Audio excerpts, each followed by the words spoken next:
Bismillahirrahmanirrahim. Alhamdulillahirabbil alamin. Wassalatu wassalamu ala asyrofil mursalin wa ala alihi washabbihi. Okey, kita ikmat ke-9 pagi ini. Ikmat ke-9 ini berbicara mengenai kepelbagaian melakukan ketaatan.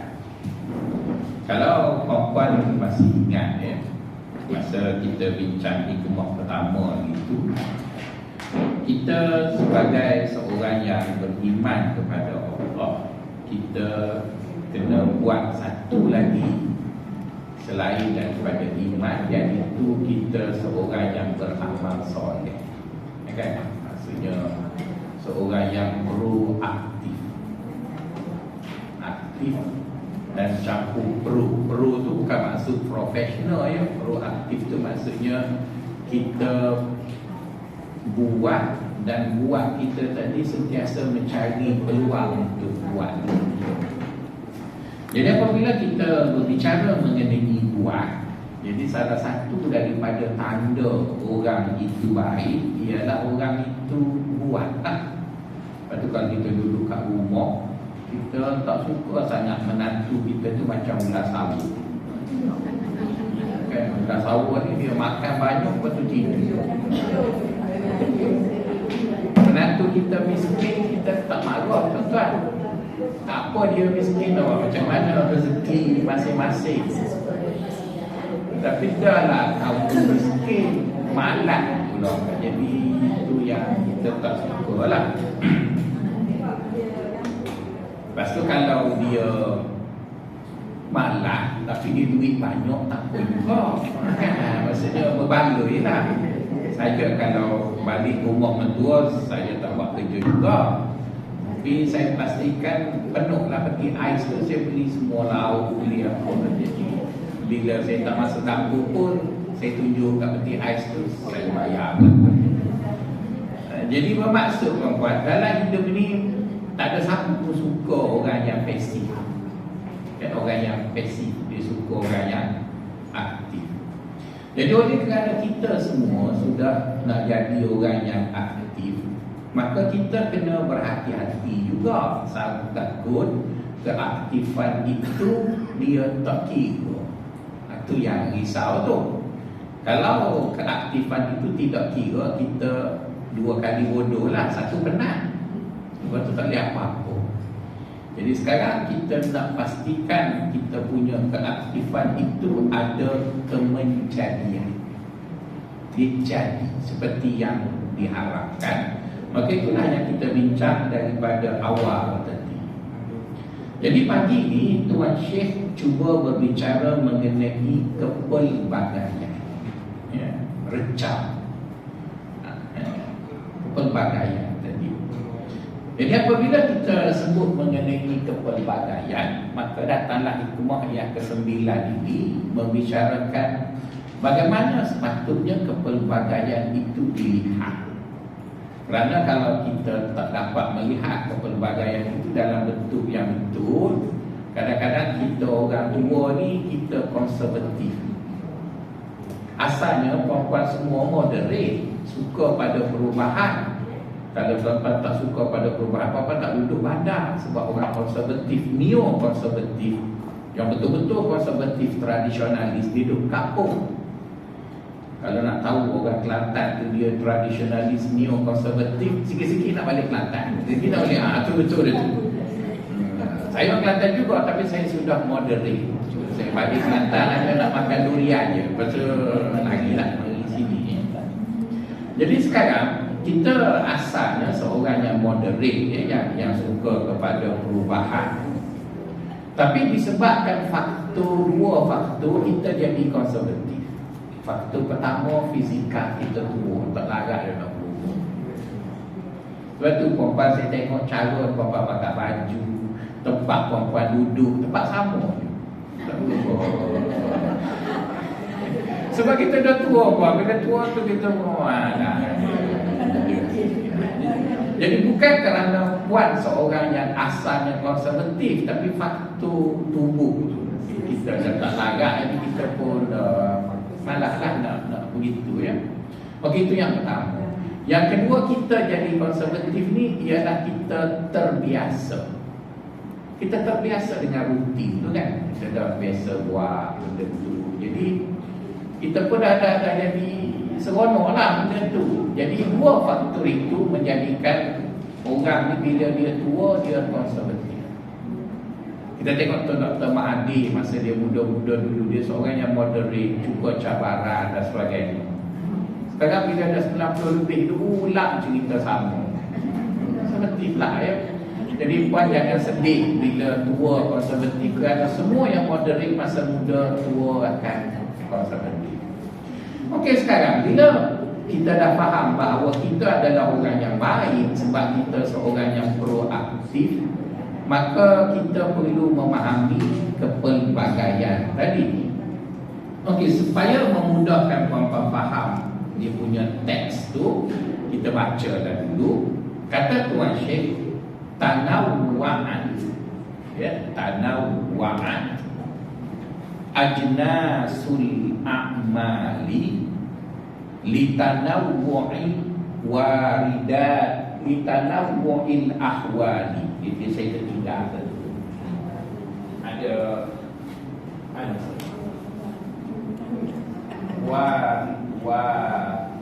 waridat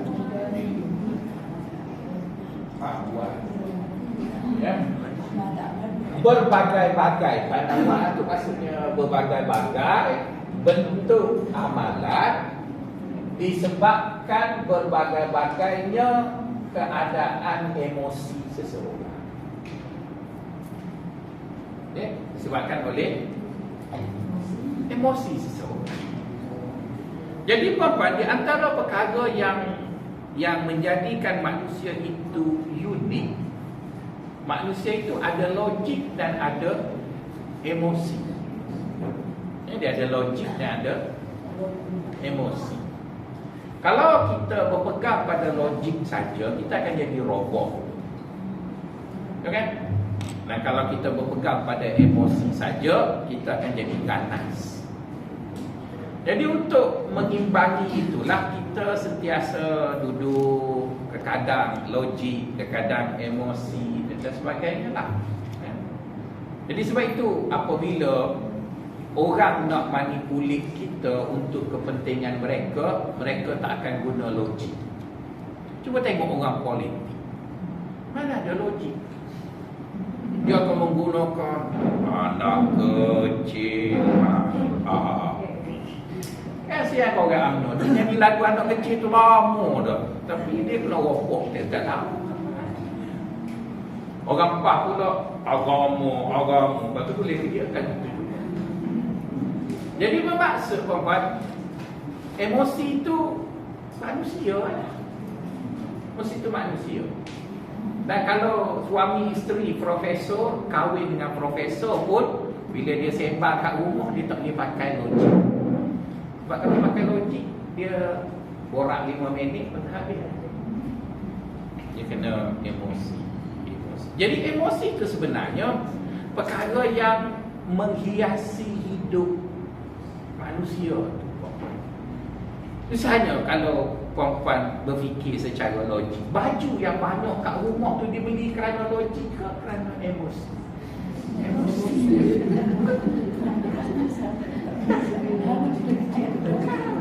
Bukan logik tu. Saya terpaksa curi tudung isteri saya bagi kat anak murid. Sebab mana? Biar dosa apa sebab mana? Bila saya cakap, dia kata, mana kau tudung saya? Tahu? Ya, ada dicuri itu. Saya bagi banyak sangat. Sebab dia begitu bukan logik dah. Dia emosi dah. Beli baju. Jadi bermaksud hidup ni kalau kita ignore emosi tak ceria juga. Tapi kalau semua emosi pun masalah juga. Jadi kita kena timbang lah kan.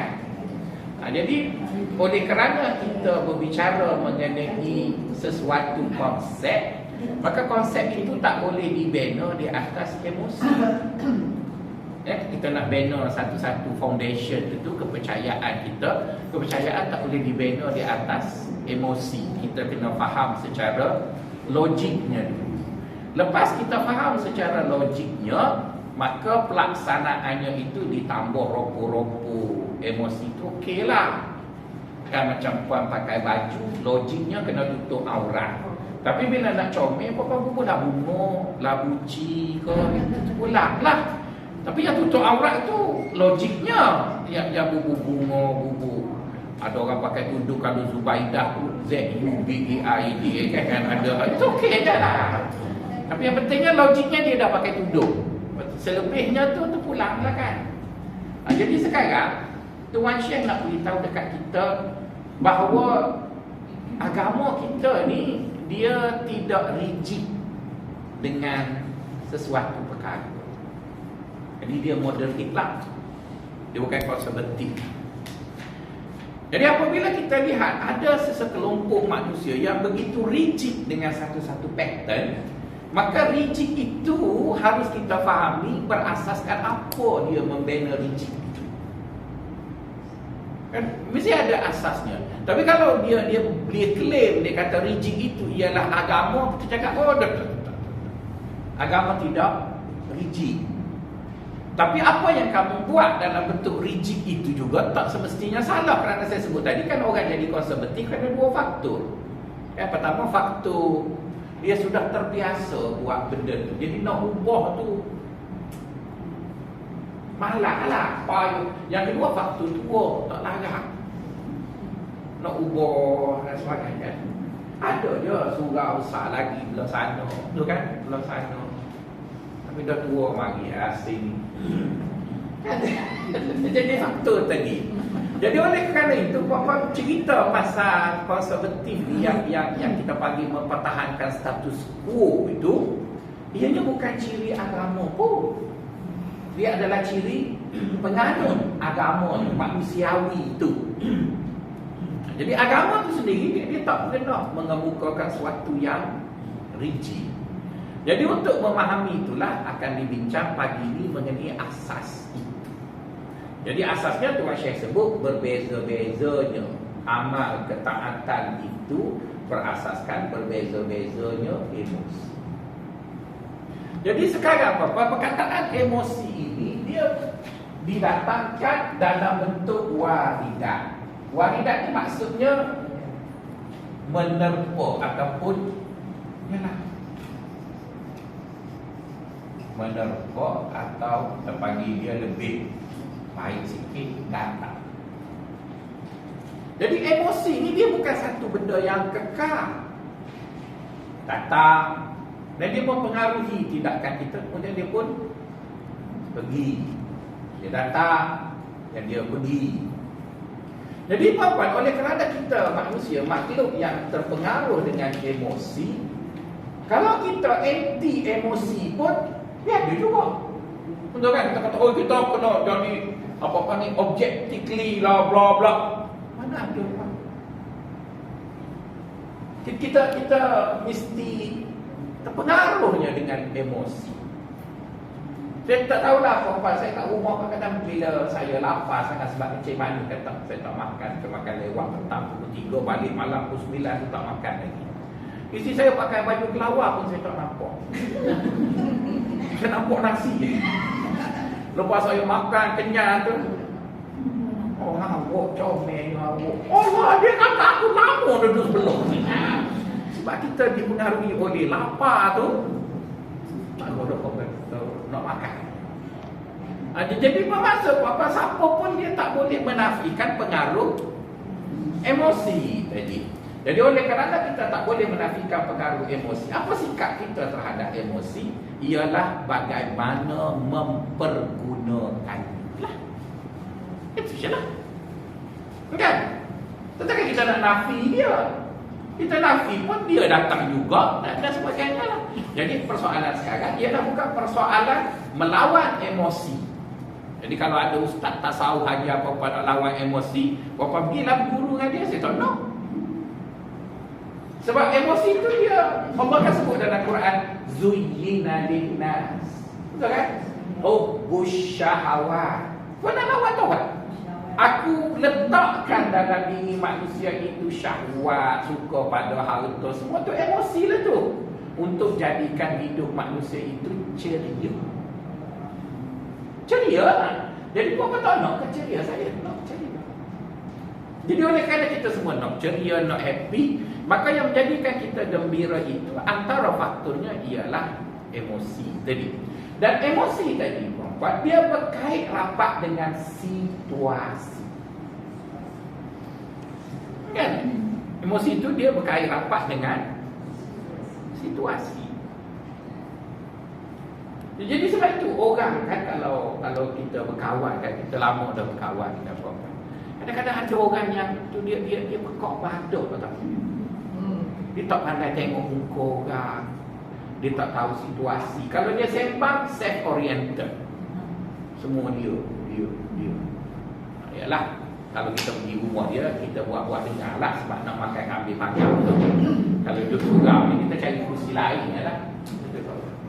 Jadi bermaksud puan-puan, emosi mempengaruhi kita dan emosi berkait dengan situasi. Dia berkait dengan situasi. Jadi kedua-dua benda tadi, iaitu emosi dan situasi, sifatnya sementara.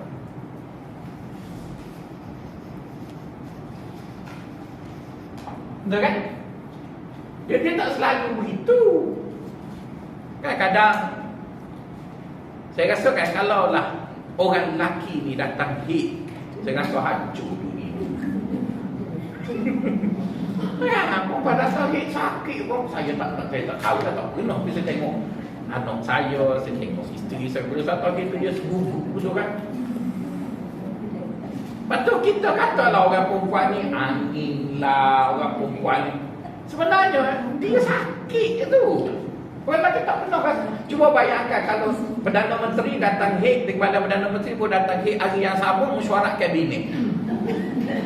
Acu lepuh mesyuarat tu. Sebab dia. Tapi benda itu dia bukan sepanjang tahun dia. Hari lepas tu dia pun hilang lah. Jadi sebab itu kita yang nak berinteraksi dengan emosi, kita kena tahu situasi. Kita tahu situasi. Kalau dulu saya tak faham lah bila dah belajar pasal perempuan ni, baru kita faham. Bila isteri saya tak bagi isteri saya beli dia punya pampers tu banyak-banyak, saya suruh beli bulan-bulan. Sebab nak tahu dia nak mari bila. Dia tahu dia nak mari minggu depan, dia dah mula beli dia punya tuala dia tu. Kita faham minggu depan, beringat. Saya nak cakap mengamuk. Sebab dia sedang seguguk tu. Dan lepas tu bila kita dah tahu dia dah seguguk tu, kita jangan buat benda dia marah. Macam kita sakit gigi lah apa-apa. Cuma kau lompat-lompat nak nampak. Walaupun tu guru tak saus, tapi sakit gigi. Tapi bukanlah sepanjang tahun nanti dah hilang sakit tu. okey lah. Jadi situasi dan emosi itu sifatnya sementara. Dia bukan kekal begitu kan. Lepas tu sifatnya pula yang kedua, dia menerjok. Dia datang tanpa mukaddimah.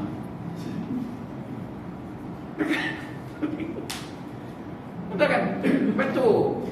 Orang yang tak faham perempuan ni, orang perempuan dia benda yang kecil-kecil pun kalau dia tak selesai, dia mempengaruhi pemikirannya. Itu yang bad mood tu. Cuba selesaikan dia nak apa. Dulu perempuan saya kena mawar kat isteri saya semua sebab saya hanya fikir saya self-oriented. Tapi saya dah pula faham, isteri itu kita selesaikan dia. Nak selesaikan dia setengah jam ya. Jadi dulu saya balik nak tengok cerita CSI Miami New Season hari Rabu pukul 9 sampai pukul 12. Jadi saya pun sekarang dah mula hentikan, melainkan masjid ni je ada jari-jari gabu. Hari lain, hari gabu yang lain saya tak akan pergi mengajar. Sebab balik tu selesaikan masalah. Dia nak putus cikgu besar dia, kau kita dengar dia. Dia cikgu kan mesti marah ke cikgu besar dia. Kita dengar, dia nak cakap pasal apa sudah. Dah habis cerita dia sejam tu. Dia kata, apa nak tengok CSI kan? Pergilah tengok. Dia terus bawa mi goreng lah. Selesailah yang dia dulu. Bila kita tak selesaikan yang dia, itu yang dia moncong lah kadang-kadang. Masa kita tengah tengok TV itulah dia vacuum carpet, dia cabut lah. Sebab dia geram lah tu. Jadi bermaksud kita faham bahawa emosi itu berkait dengan situasi. Situasi itu sementara dan datangnya menerja, dia menerpot, dia tanpa mukaddimah. Jadi bila kita tahu manusia tu macam tu, sekarang kita nak buat macam mana supaya dia terus baik. Kan dia terus proaktif tu. Jadi proaktif.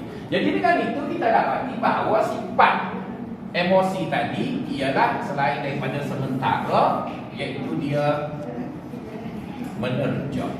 Kan? Dan lagi dia pelbagai. Jadi semua ini puan-puan adalah perkara yang ada pada manusia. Jadi kalau kita nak suruh manusia tu jadi baik macam robot, tak jadi puan. Tak mungkin jadi. Jadi sekarang kita ada dua pilihan. Satu, baik patternnya rigid. Ya kan? Rigid. Satu lagi baik, patternnya anjar. Kau nak mana saya? Saya nak anjar. Saya nak baik juga. Saya nak jadi orang baik. Tapi saya tak nak jadi baik rigid. Sebab orang baik rigid, dia akan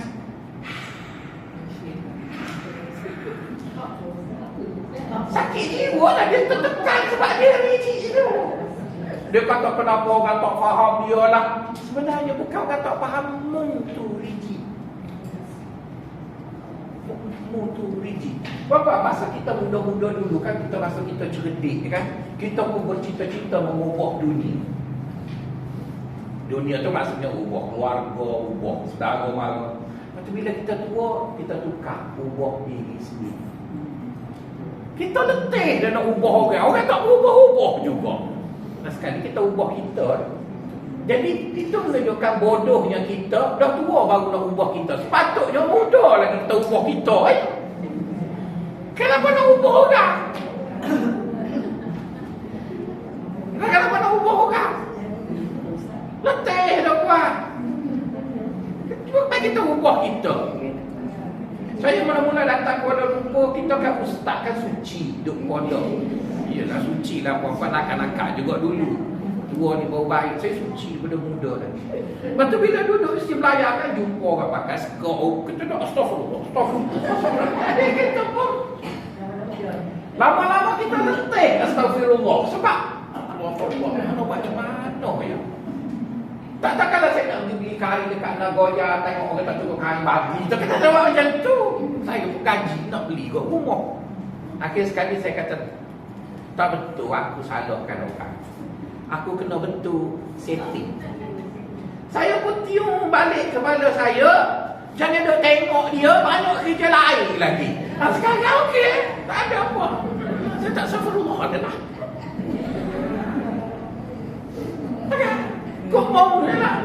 Tak ada masa dia nak tengok. Tapi kawan-kawan saya yang baru datang dari Kelantan tu, Allah, sampai dia nak tengok tu. Dia belum tium lagi. Saya tium lama dah. Kita pergi Blackberry ke kat mana. Dia kata, mana? Jangan duk tengok. Tak banyak kerja. Dan betul kita jadikan kita tak tengok dia, kita setting. Aku pergi sini, aku nak buat 3 perkara. Aku dah selesaikan benda aku. Dah selesai. Orang parking mahal, fikir. Akhirnya tak tengok-tengok. Jadi sebenarnya yang perlu betul kita buat ialah kat sini. Ni setting ni. Nak suruh dia, letihlah kita. Kita tak ada jadi wakil rakyat patut cakap kat Parlimen kena buka DAP patut ketok-ketok. Nah, sekali kita betulkan kita. Jadi sebetulnya orang sufi kata sekarang kita dah tahu bahawa kita duduk dalam kepelbagaian. Yang kita nak suruhnya manusia tu baik ni, mesti jadi baik ni. Ya kan? Dan agama kata mu nak jadi baik mu ada 2 pattern. Satu baik yang rigid. Kalau kamu ambil baik yang rigid pun betul juga, ambil lah. Tapi apa-apa implikasi yang berlaku dengan sebab kamu memilih rigid, entah tu. Siapa suruh mu ambil? Siapa suruh mu ambil yang tu? Cuma aku tawarkan. Kenapa perempuan kita lebih pandai bawa kereta dari anak kita? Sebab kita ambil lesen kereta manual. Betul kan? Bila kita ambil kereta manual, otomatik boleh bawa kereta auto. Anak kita dia ambil kereta auto, dia malah. Lepas tu bila boleh kereta manual, itu kok pandainya. Jadi bermaksud apa? Dalam hidup ini, bila orang bagi pilih, tak semesti kedua-dua pilihan itu dua-dua terbaik. Jadi sebelum kita memilih, maka kita tanya, kalau aku ambil baik dalam pattern yang rigid, apa implikasi? Kesannya apa? Dan kalau aku memilih baik, tapi dalam pattern yang anjar, kesannya apa? Tanyalah dulu. Lepas kita tahu, baik dalam pattern rigid ini memerlukan beberapa kondisi. Dan kita dapati kondisi-kondisi itu tidak ada dalam realiti hidup kita. Maka jangan dah ambil lah yang baik rigid itu. Sebab baik yang rigid sama je dengan baik yang anjar. Kan? Kalau saya buat soalan, saya akan bagi 7 soalan dekat anak murid saya. Saya kata kamu perlu jawab 4 je. Soalan nombor 7 jangan jawab. Sebab dia sama banyak je markah dengan nombor 1, 2, 3, 4. Siapa jawab, memang dia fail. Sebab jawapannya hanya malaikat Jibril dan saya je tahu. Jangan jawab soalan nombor 7. Dia hanya dibuat untuk menunjukkan standard tinggi. Tapi bukan untuk dijawab. Untuk kamu jawab soalan 1, 2, 3, 4, dan kamu dapat A+ dia jawab. Tapi ada juga bengong kan. Dia jawab nombor 7. Dia keluar dia kata alhamdulillah, wah hati boleh jawab soalan nombor 7. Kau rasa dia cerdik ke tolong? Tolonglah siapa suruh jawab soalan nombor 7 tu. Ramai budak-budak masuk universiti. 1, 2, 3 soalan tu ada 7. Perlu jawab 4 soalan. Yang kau pergi jawab tu nombor 7. Siapa? Orang yang cerdik ialah dia jawab 1, 2, 3, 4. Kerana cara kita buat soalan, 2 soalan pertama ialah semua orang boleh jawab. Bodoh cerdik boleh jawab. 2 soalan kedua ialah orang yang cerdik dan ikut kelas. Sebab ada orang cerdik tak lagi kelas, tak boleh jawab lah 2 lagi. 2 soalan terakhir ialah orang yang brilliant, ikut kelas, buat assignment dan ada pembacaan lebih. Dia boleh jawab. Nombor 7 memang bukan untuk jawab. Dia kau pergi jawab sah. Nombor 7 siapa so? Perasan lah. Bodoh. Kan, macam kita masuk exam bahasa Melayu, kita hanya perlu buat 4 perenggan je paragraf. 4 paragraf untuk bahasa Melayu. Ada pembuka, penutup, 6 paragraf. 6 paragraf sudah cukup dapat A bahasa Melayu. Tapi dia tulis 28 paragraf. Dia bodoh ke cerita? Bodoh. Sebab makin banyak kau tulis panjang, makin banyak salah, betul kan? Sedangkan hanya diminta 6 paragraf, kenapa kau bagi 28? Dia perasan anda.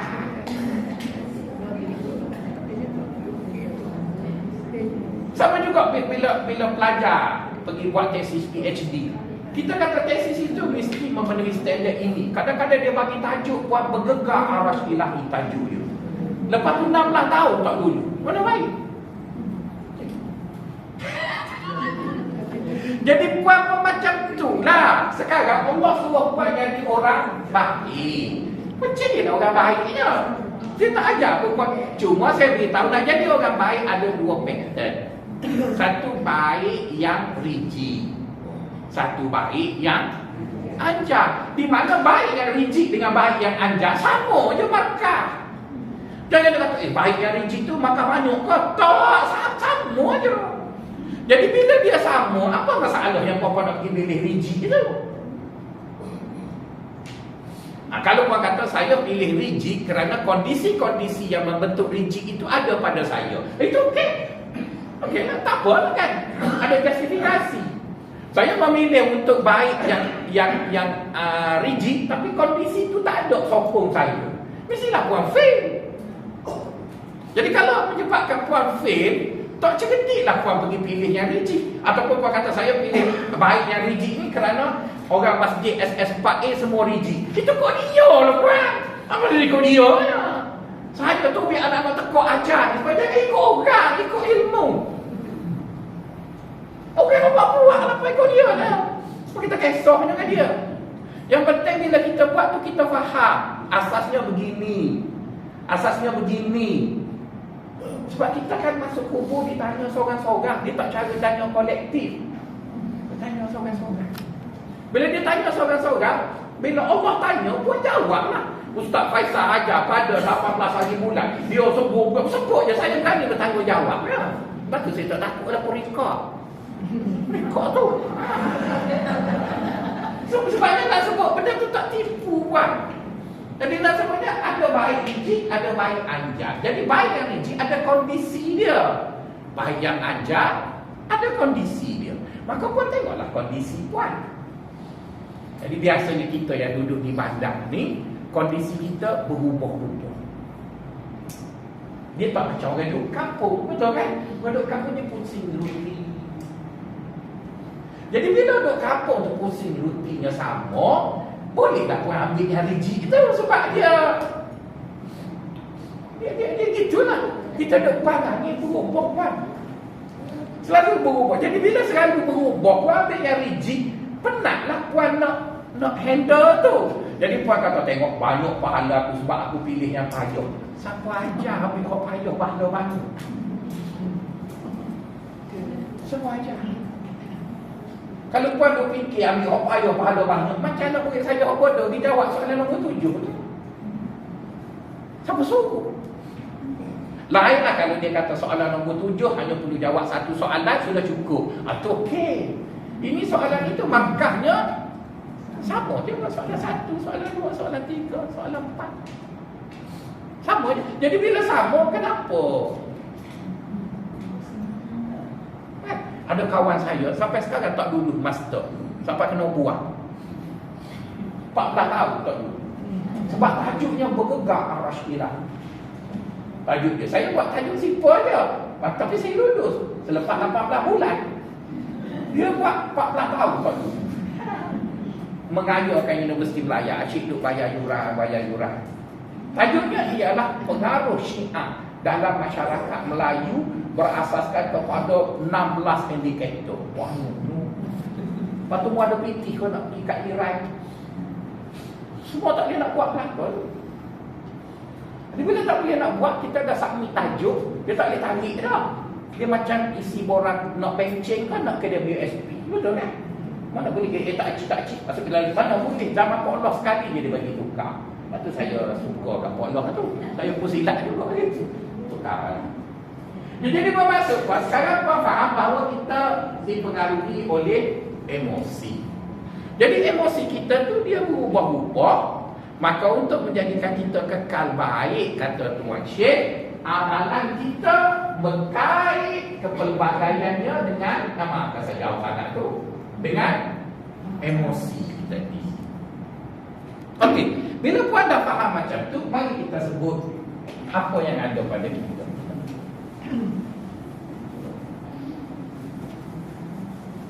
Kita pergi kepada amalan baik pula tadi. Amalan ini puan-puan, dalam agama kita, dia terbahagi kepada dua, ya? Amalan baik. Pertama dia panggil wajib. Yang satu lagi dia panggil sunat. Okay. Apa ciri wajib? Ciri wajib ada 3. Ciri sesuatu amalan itu sifatnya wajib ada 3. Pertama, semua orang kena buat. Dia tak ada kekecualian. Kan wajib tu semua orang kena buatlah, tak ada kekecualian. Itu ciri yang pertama. Yang kedua, wajib dia sifatnya rigid. Dia tak boleh berubah, dia tak boleh kurang. Dia mesti betul-betul macam tu.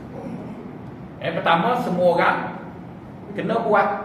Yang kedua, dia adalah rigid. Yang ketiga, dia adalah asas pengukuran. Dia adalah asas pengukuran. Jadi oleh kerana sifatnya tadi sedemikian, semua orang kena buat, dia pula adalah asas. Dan yang apa tadi, satu lagi apa tadi? Dia rigid tadi. Maka untuk menjadikan manusia tadi boleh buat apa yang wajib tadi, maka wajib mesti mengambil kira 2 perkara. Tadi wajib ni kan, wajib ni semua orang kena buat kan. Yang kedua, bentuknya rigid. Yang ketiga, dia menjadi asas pengukuran. Sedangkan kita tahu bahawa manusia ini Allah cipta berbeza. Allah sebut wallahu faddala ba'dakum ala ba'din fir rizq. Kan Allah sengaja beza-bezakan di antara kita ini dalam soal rezeki. Dia sengaja buat. Oleh kerana dia sengaja buat kita semua ni berbeza, adalah tidak adil tiba-tiba dia suruh kita buat benda sama. Tak adil buat. Misalnya dia kata, saya mahu hari Jumaat semua orang berkulit putih datang masjid. Kan tak adil. Kesianlah saya tak nak mandi dengan kelorok pun. Sebab dia yang buat hitam, kelabu, asap dan sebagainya. Maka sebab itu dia sebut satu benda yang semua orang boleh buat, mesti pakai pakaian yang bersih. Dia tak sebut kan orang putih. Betul kan? Dia lega lah saya. Kelabu asap. Jadi bermaksud puan-puan, oleh kerana dia sengaja buat orang tu berbeza, maka dalam apa-apa arahan dia mesti ambil kira. Dia buat tu. Kalau dia tak ambil kira yang tu, dia zalim. Jadi Allah Tuhan kita yang maha kaya, maha adil, maha semua tu, dan dia dah buat kita sengaja berbeza, maka dia pun buatlah satu baik yang kategorinya wajib. Dan wajib itu menjadi asas pengukuran. Jadi sebab itu bila orang tak buat benda wajib, boleh kita kata dia tak baik. Tapi kalau orang tak buat benda sunat, kita tak boleh nak kata dia astagfirullah. Betul kan? Sekarang puan-puan tengah duduk puasa rejak, betul kan? Duduk tinggal. Lepas tu puan tanya, siapa saya? Tak. Astagfirullah. Janganlah puan. Puan nak puasa, puan puasa lah. Sebenarnya bukan yang puan baik sangat pun puasa sebab tak makan-makan. Dia tak makan daripada tak makan baik puasa. Keju sangat pun. Jadi bermaksud, kalau puan tanya saya, Ustaz puasa dah Ramadan? Tak, abang dia astagfirullah. Betul kan? Sebab Ramadan itu wajib. Bila dia sunat, puan nak buat? Buat. Jangan duduk teropong orang. Tak ada aku nak astagfirullah kan. Lepas tu tak, tu. Sebab pengukuran orang tu wajib pada, pengukuran orang tu baik ialah pada wajib tu. Kan ada orang dia nak tunjuk dia baik pada perkara sunat. Kita jangan tertipu kan.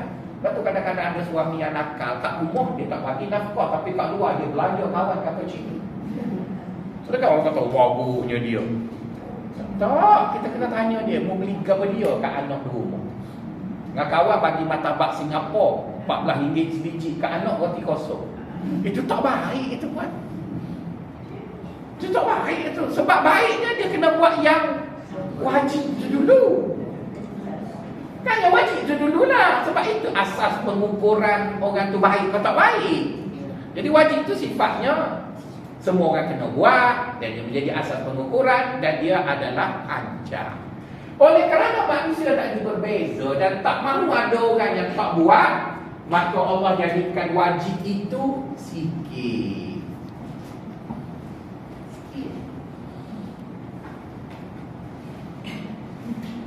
Sikit je lah. Cuba tengok sembahyang sunat, mana banyak dah sembahyang fardu. Sunat banyak lagi kan. Sebab apa fardu tu disikit? Sebab kalau dia buat banyak juga, nanti ada orang tak boleh nak buat. Jadi sebab itu ciri wajib itu sikit je. Ciri wajib itu sikit. Baik sikit dari segi kadar, baik sikit dari segi bentuk. Dia sikit lah. Jadi Allah tak akan buat benda wajib tu banyak. Kenapa? Sebab bukan semua orang boleh buat. Tapi kalau dia sikit tu beratlah kita nak buat, tapi tidaklah sampai mati. Dia tidaklah sampai mati. Dia hanya kena buatlah sekali. Misalnya pergi haji, betul kan? Kena berkorban tapi sekali je lah. Sekali je lah. Umrah yang wajib sekali je lah. Yang di banyak kali tu tahu lah awak pergi lah. Nak kata macam mana saya tak ada nak marah apa kat awak. Tapi awak jangan duk astagfirullah saya cukup lah. Apabila awak tak pergi umrah 35 astagfirullah. Jangan duk astagfirullah. Awak nak pergi, awak pergi lah. Awak pergi balik haji pun boleh. Tak ada siapa nak marah. Tapi jangan duduk kata orang. Sebab kita berbeza. Boleh ya? Jadi ciri yang wajib ni ialah pertama sekali sikit. Betul kan? Oleh kerana dia sikit, maka tak ada orang buat alasan dia tak boleh buat. Sebab dia dibuat sikit. Okey, ciri yang pertama bagi sesuatu yang wajib. Yang kedua, dalam kemampuan.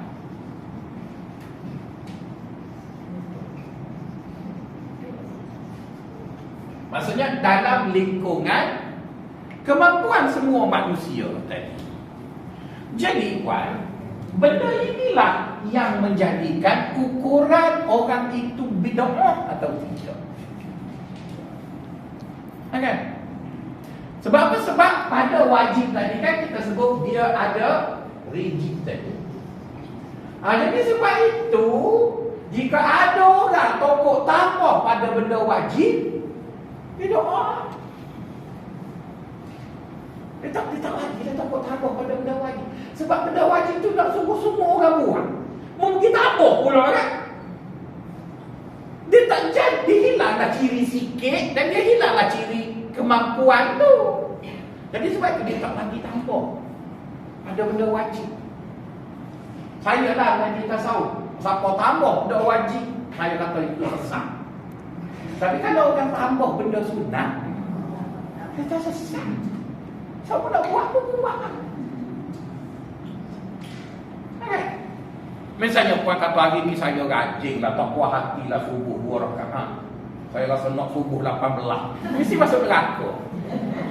Sebab sembahyang subuh kan, dia kena 2 rakaat. Puan malam, puan rajin ke? Tu lah.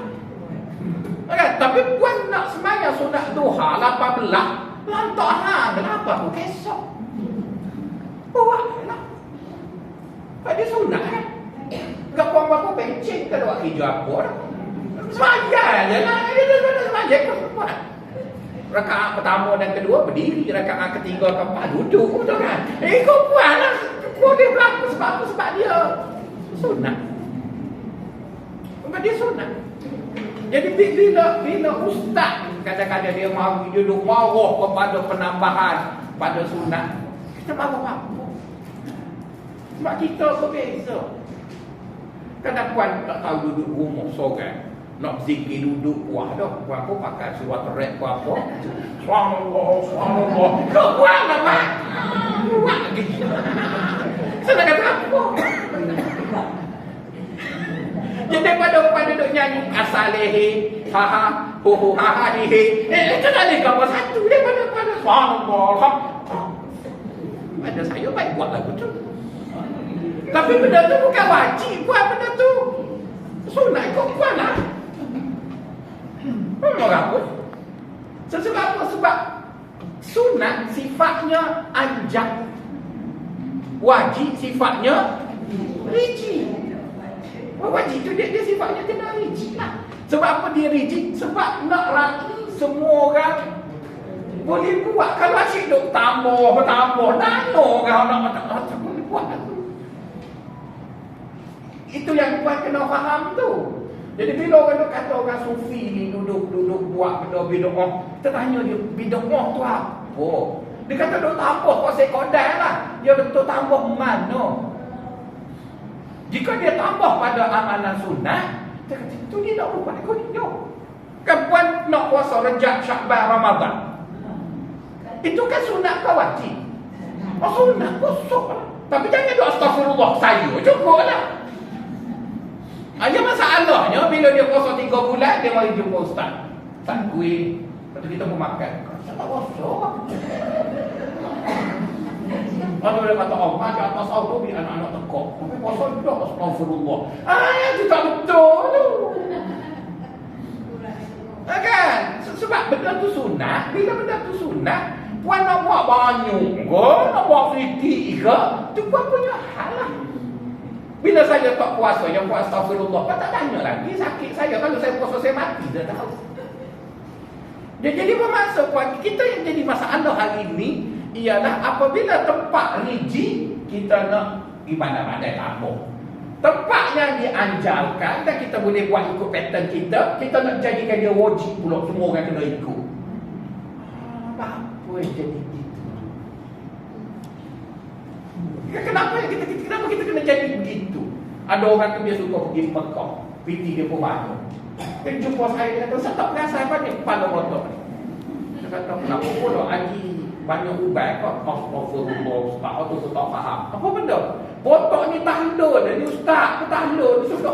Oh, baru balik umrah, mesti lama dah tak pergi. Ya, lama tak pergi. Astagfirullah, dia pergi rembat kita pergi. Cuma saya rembat dia, Ustaz, Haji datang berapa kali ni makan kat orang? Saya boleh dia boleh makan kat orang 200 orang satu hari. Itu juga sunat kan? Kenapa saya nak ukur dengan puannya? Saya buat lah. Saya boleh masuk syurga juga dengan boleh makan kat orang. Dia boleh masuk syurga juga dengan pergi umrah. Kita kan bebas. Apa nak suruh? Kenapa kena? Tapi yang wajib kita buat sama lah. Zuhur 4 rakaat, yang tu kita tak beza lah kan. Tapi bila nak buat yang sunat, kita masing-masing. Jadi sebab itu bila kita sebut sunat, dia bukan jadi asas pengukuran. Bukan, dia bukan jadi asas pengukuran. Yang menjadi asas pengukuran tu wajib. Menjadi asas pengukuran tu wajib. Macam kita marah ke Cina. Kenapa kita marah ke Cina? Sebab bahasa Melayu tak lulu. Sebab bahasa Melayu tu kan wajib. Asal pengukuran. Duduk sini sampai 3 generasi tak boleh cakap Melayu lagi. Kita marah lah. Tapi dia pandai matematik. Dia bukan asal pengukuran. Pandai matematik. Pandai dia. Sama salah. Pandai bahasa Amerika, bahasa orang asli. Bahasa Melayu. Kena pandai. Ada tak kau terbayangkan duduk di negara barat tak boleh bahasa Inggeris. Cuba bayangkan duduk bahasa barat 3 generasi. Lepas tu jumpa masalah. Dia tanya. Pada ni. Dia kan jumpa apa itu di jalan. Cacau. Mu tahu ke apa ya? Nak jual kau. Maka duduk Malaysia. Kata cacau. Tapi bagi kita, kesian apa? 3 generasi dia duduk sini. Pakai IC biru, dia tahu lah bahasa Melayu. Ini kan dulu dia. Masuk itu. Balik pada tasawuf balik. Jadi bermaksudnya ialah Bila kita sebut wajib, wajib tadi ada 3 tadi lah ya. Dialah perkara yang maafkan saya, dia menjadi perkara semua orang kena buat. Dia rigid dan dia menjadi asas pengukuran. Orang tadi masuk neraka ke, masuk syurga ke. Maksudnya kalau dia tak puasa Ramadan, bolehlah kita astagfirullah. Dia tak puasa, betul kan? Dia tak sembahyang fardu, bolehlah. Sebab dia asas tu. Jadi untuk menjadikan semua orang boleh buat, maka dia mesti sikit, dia mesti ada dalam kemampuan pelaksanaan semua orang. Jadi kalau dilihat pada wajib, maka dia tak berubah lah, dia kekal. Maka sebab itu kita dapati Islam lah satu-satunya agama ibadatnya sama. Pergilah ke Rusia ke mana ke, ibadatnya sama. Sebab kita tak izin berbeza pada wajib. Kita sama. Tapi kalau puan-puan pergi tengok Hindu lain dah. Hindu Jalan Ikut lain, Hindu Bat Bukit lain, Hindu Bandar Kali lain. Kenapa? Sebab dia tak ada pembahagian wajib sunat. Dia wajib belakang, tapi dia bomoh belakang. Itu yang orang menganut mazhab Jalan Ikut. Dia kata Batu Kek sesat. Sesat. Kata yang sesat belakang. Waktu pergi ke Bali, Hindu juga. India, apa asal Hindu pun pening tengok Hindu Bali. Kalau ikut dia sendiri lah. Kita tak, supaya kita tak punah agama kita, dia ada ibadat yang kita kena serupa dan tak boleh sentuh. Jangan serupa lah. Pergi ke mana pun tak nak ibadat wajib. Sembahyang kita subuh 2, zuhur 4, asar 4, maghrib 3, isyak 4. Tak ada orang beza. Tapi kita diberi keizinan berbeza. Dan diberi keizinan berbeza. Kenapa? Kerana keadaan kita keadaan kita berbeza lah. Kan? Orang duduk di negeri sejuk tak sama orang duduk di negeri panas. Contohnya ya, ada satu hadis Nabi ni suka makan makanan yang sejuk. Maksudnya bukanlah masuk peti ais. Sejuk tu maksudnya dia masak, dia tunggu bagi sejuk dulu baru dia makan. Saya nak tanya puan-puan, itu wajib ke sunat? Sunat je. Sebab Nabi tak pernah duduk Alaska. Nabi tak pernah duduk Alaska. Nabi tak pernah pergi Siberia. Nabi tak pernah pergi Korea. Nabi tak pernah duduk di Jepun. Jadi di negara-negara itu, kalau kita masak, kita tunggu sejuk, dia beku patah. Jadi bermaksud makan makanan yang sejuk itu sunat.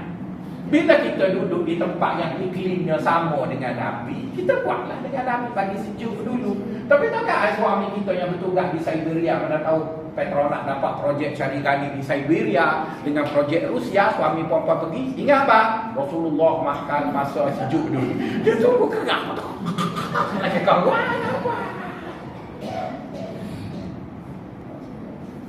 Jadi sekarang bila benda itu puan jadikan ukuran taat agama, jadi kita kata orang tu tak ikut Nabi lah. Sedangkan Nabi tak suruh pun ikut dengan makna rigid tu. Nabi buat kerana dia duduk di Mekah, dia duduk di Madinah, dia duduk di situ. Jadi dia dipengaruhi oleh persekitaran tu lah. Jadi kalau kebetulan persekitaran kita sama dengan dia, ikutlah, tak apalah.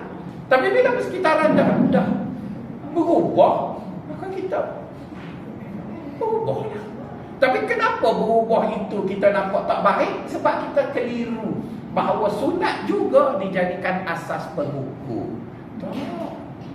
Sunat tidak jadi asas pengukur, wajib tu kena jadi asas pengukur. Akhir-akhir ni kan puan-puan, bila orang perempuan Melayu dah mula pakai seluar, okey lah. Kalau tahun-tahun 90-an, kalau perempuan tu pakai seluar, mesti kita astagfirullahaladzim. Mesti astagfirullahaladzim. Sebab masa tu Cina tak masuk Islam lagi, Eropah tak masuk Islam lagi, orang Melayu je Islam. Jadi kita ingat kita je lah. Lepas tu kita kata kita dekat dengan Nabi. Iyalah sebab iklim kita iklimnya panas juga. Jadi kalau pakai kain tu sedap ke sikit. Berangin ke apa benda kan. Okey lah.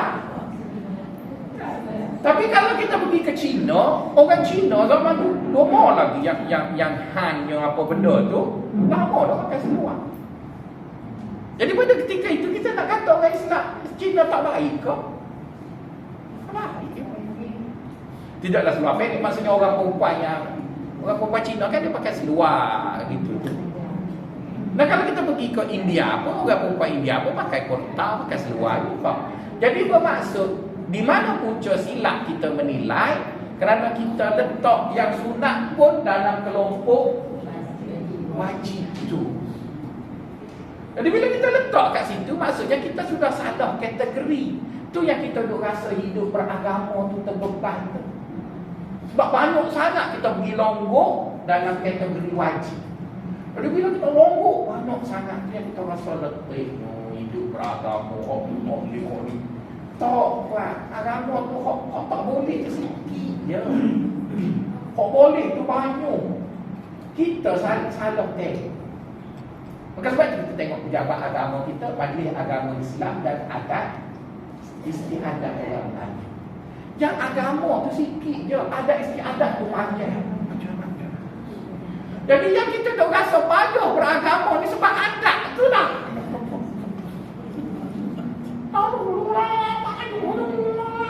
Bukan sikit je. Maka kita nak menjustify bahawa adat itu kena buat, maka kita pun tempel dengan agama.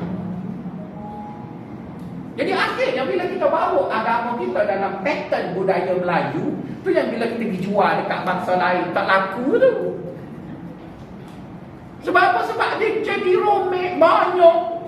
Tapi bila kita beritahu Islam tu sendiri, simple je, apa? Sembahyang pakai telekung. Itu bukan agama, tu orang Melayu.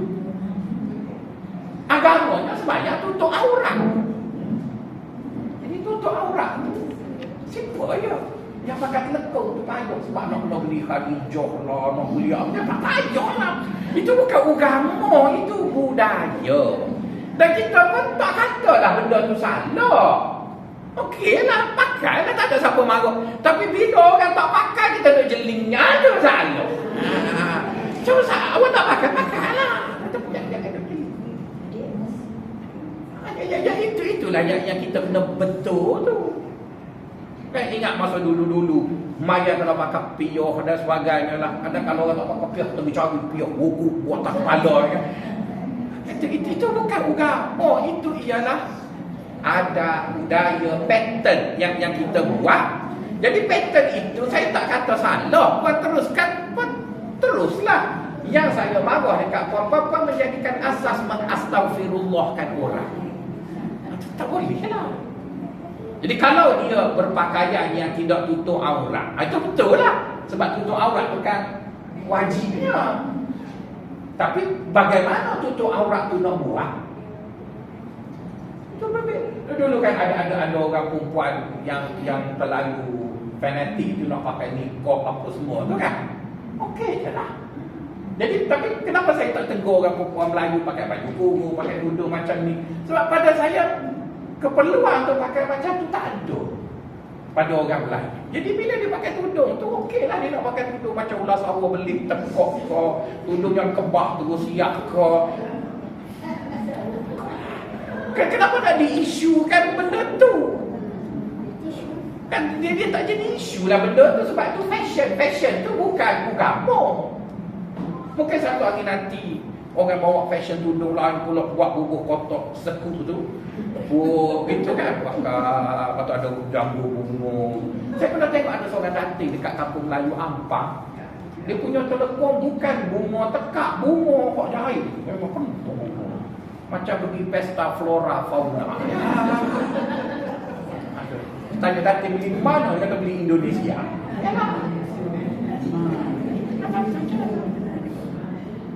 Jadi bermaksud itu awak punya pattern lah. Jadi awak jangan duduk jeling kat orang. Orang nak buat lah. Tapi kata kuncinya ialah tutup aurat. Jadi tutup aurat tu wajib itu. Adapun pelaksanaannya macam mana itu sunat je. Sunat tu maksudnya Buat boleh buat. Buat boleh buat. Jadi sebab itu bagi kita yang pakai telekung, jika kita bagi masjid tak ada rushing ke mana, betul kan? Mari rumah, lepas tu mari masjid, lepas tu nak balik rumah pula, pakailah telekung. Tapi kadang-kadang kita pergi hantar anak dekat apa panggil TSB, surah payah ramai orang. Kita pun pakai seluar, lepas tu pakai stoket, pakai sarung tangan. No, macam mana sebab kalau nak pakai telekung kat surah nanti hitam sebab tak basuh-basuh, betul kan? Jadi kita pun jadi bermaksud kita dah semayang, cuma cara kita semayang berubah. Kenapa berubah? Sebab kita kena pandang, kita kena kapur. Jadi sebab itu kita tengok orang yang nak balik Kelantan sangat bencing tu, orang tu konservatif.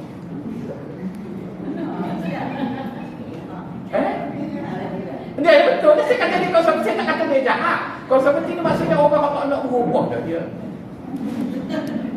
Pagi nak makan nasi kerabu kita, betul kan? Tengah hari nasi ulam cikgu ada. Kita masih nak makan cheese, nak makan kambing, kita dah pandang tetap balik.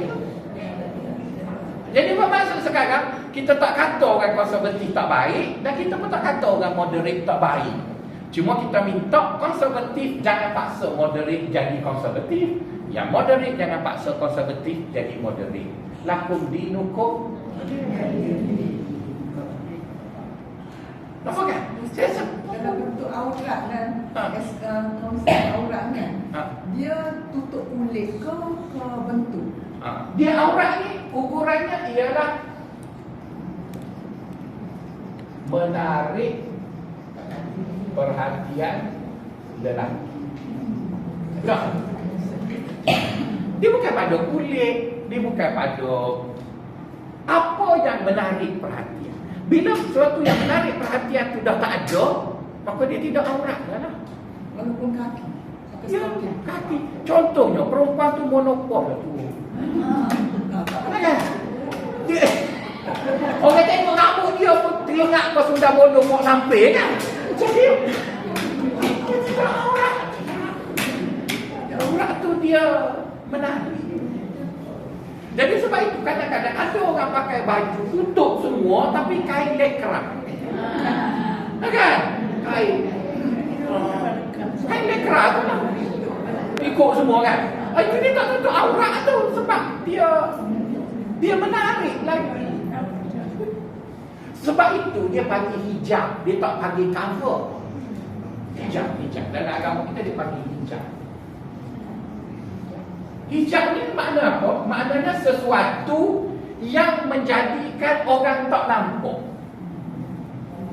Jadi mentafsirkan hijab itu cara mudahnya ialah cover. Sebenarnya cover itu salah satu daripada hijab, salah satu daripada bentuk hijab. Kita tutup lah kan. Tapi bukan satu-satunya tutup itu ialah hijab. Jadi sebab itu orang yang pakai jubah, pakai apa benda tapi dia menarik, maka dia tidak berhijab. Hijab tu supaya orang tak nampak. Jadi antara ciri hijab ialah seperti orang biasa. Maksudnya bila kita tengok kita nak tutup aurat kan, orang kita semua ni pakai baju kurung yang longgar sikit. Bila kita dah pakai macam tu, dia tak menarik perhatian. Tapi kalau orang tu pakai baju tutup belakang tapi kainnya 28 elo.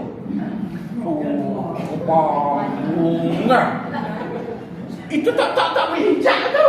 Walaupun kain dia mengalah 8 katil dia guna pun. Sebab dia tarik perhatian. Dia tarik. Jadi orang tak fokus pada tarik perhatian, orang fokus pada cover. Cover jika tidak mencapai matlamat perhatian tu, cover tu tak boleh pakai. Sebab tu saya tak suka orang perempuan yang tutup aurat tapi pun cening. Sebab celok yang menarik lebih tajam daripada puan tak pakai tudung. Puan tak pakai cover muka, tapi puan pakai biasalah sekadar foundation berasa. Saya rasa okey lagi daripada dia pakai tu dia jeling. Itu lagi teruk. Apa kata? Itu lagi teruk. Jadi lebih baik Allah tak payah tutup lah.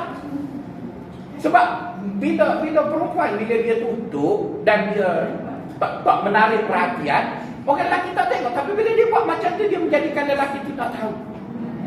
Apa bawa kau? Jadi sebenarnya awak jahat lah. Awak baik pun. Sebab bila awak baik, awak jadi orang macam biasa. Yang biasa. Dan sekarang puan kabur kerana takut apa panggil COVID ke apa. Okey lah. Lepas puan tak ada. Saya tak suka orang perempuan yang kabur. Lepas tu dia jenuh, dia gelap, dia tari. Lepas tu dia sanggup tu pula. Lepas tu dia gaya.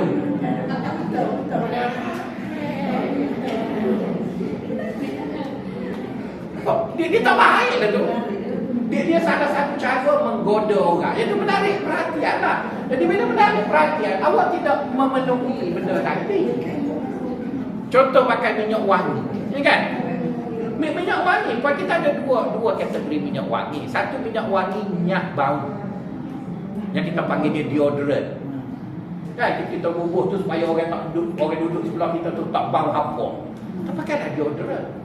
Jadi deodorant tak salah perempuan pakai. Bukan betul perempuan tak boleh pakai minyak wangi, dia pun pakai begitu, ambil tawak gitu. Takkan nak wangi tu. Jadi deodorant itu dia wangi, tapi wanginya tara-tara sebelah dia je wangi. Kan itu tak ada masalah pun. Supaya orang tak kata dia pengotor dah. Pakailah deodorant. Yang wangi masalahnya ialah 500 meter, 500 kaki itu bau. Yang tu tak boleh. Kenapa tak boleh? Sebab menarik itu yang tak bolehnya. Jadi untuk mengelak kita tidak menarik, kita jangan pakai pelik pada orang. Kita pakai serupa orang ramai-ramai, tak menarik. Biasa. Cuma bila kita cantik, orang lain tak cantik, itu anugerah Allah lah. Kan? Dan saya rasa orang Melayu ni tak adalah segila Arab. Kalau saya duduk Mekah orang Arab, bila ada satu kedai tu jual pakaian dalam perempuan, dia pergi baring bawa patung. Itu tak ada lah. Kita nak lalu, kita pergi supermarket kan, lalu kat pasal perempuan, kita lari. Kita tak pergi lah. Jadi kita tengoklah pula kegilaan orang tu dan sebagainya. Jadi sebab itu bagi orang Arab, perempuan kena pakai hitam. Sebab dia ada masalah dengan bunga. Kita duduk di alam flora dan fauna, tubuh kita pun berbunga, ada hurang, ada panau. Jadi bunga tu tak ada masalah. Masa tengok perempuan tu tak ada apa. Sebab kita sudah terbiasa dengan benda tadi dan kita menganggap benda tu biasa. Dia lain dia lah. Jadi bila dia nak mengatakan Islam kena begitu, kita tanya kat dia, Islam tak menyatakan begitu. Islam menyatakan sebab apa. Dan dalam budaya kita, sebab itu tak wujud dalam pattern itu. Misalnya Nabi sebut, sesiapa yang menyerupai wanita, dia akan dilaknat. Ya betul. Maka Arab faham, oleh kerana wanita pakai baju berbunga, orang lelaki kita pakai baju plain. Jadi masa saya belajar dulu, bila kita pakai baju batik, dia doa astagfirullah, astagfirullah. Dia kata kita jadi pondan. Bukan, kita bunga kan lelaki lain, bunga kan perempuan. Sebab bagi kita bunga tu tak ada masalah, dia bermasalah. Tak ada masalah.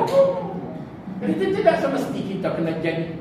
Tapi kita tahulah batas bahawa kita tak boleh jadi perempuan. Yang tu lah wajib tu, wajib tu sikit tu je. Tapi yang kebiasaan itu, pattern tu, tak apalah, kita hormatlah yang pattern tu.